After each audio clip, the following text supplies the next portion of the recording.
Praise the lord అండి అందరికీ. రాబోయే దినాలు లెంట్ డేస్ కదండి, శ్రమ దినాల్లో ఉపవాసం ఉంటాం కదా.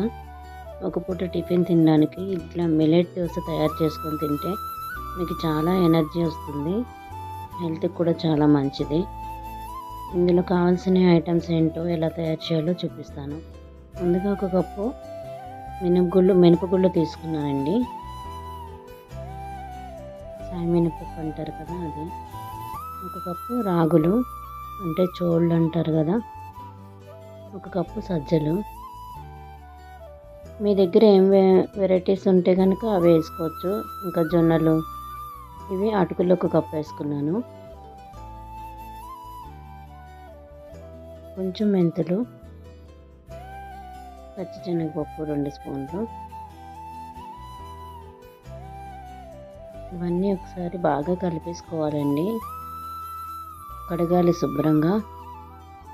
ఒక 2-3 సార్లు క్లీన్గా కడిగిన తర్వాత మనం దీన్ని 8 అవర్స్, మినిమం 8 to 12 అవర్స్ కనుక నానబెట్టుకుంటే, అంటే నైట్ నానబెట్టేసుకొని మార్నింగ్ వేసుకోవచ్చు, లేదా మార్నింగ్ పెట్టుకుంటే నైట్కి గ్రైండర్ వేసుకోవచ్చు. గ్రైండర్ వేసిన తర్వాత కూడా ఒక హోల్ నైట్ ఫెర్మెంటేషన్ అయిపోయి చాలా క్రిస్పీగా వస్తాయి అన్నమాట. చూస్తారు కదా, శుభ్రంగా కడిగేసి నానబెట్టాను. ఇవి 12 అవర్స్ హోల్ నైట్ అంతా ఉంచేసాను అనమాట. మార్నింగ్ తీసి గ్రైండర్లో వేసాను.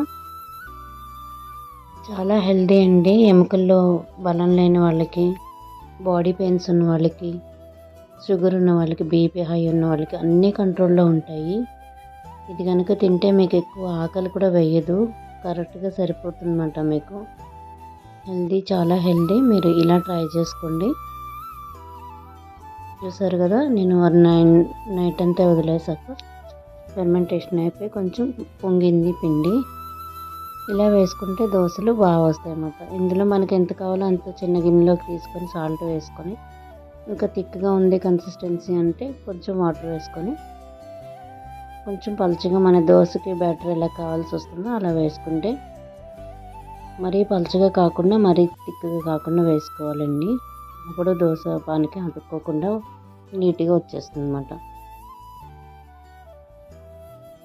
ఎప్పుడు మామూలు దోశలు తింటారు కదా, ఇలా కూడా ట్రై చేసుకొని తినండి, చాలా హెల్దీ. మీరు కూడా ట్రై చేసి ఎలా వచ్చిందో కామెంట్ సెక్షన్లో కామెంట్ చేయండి.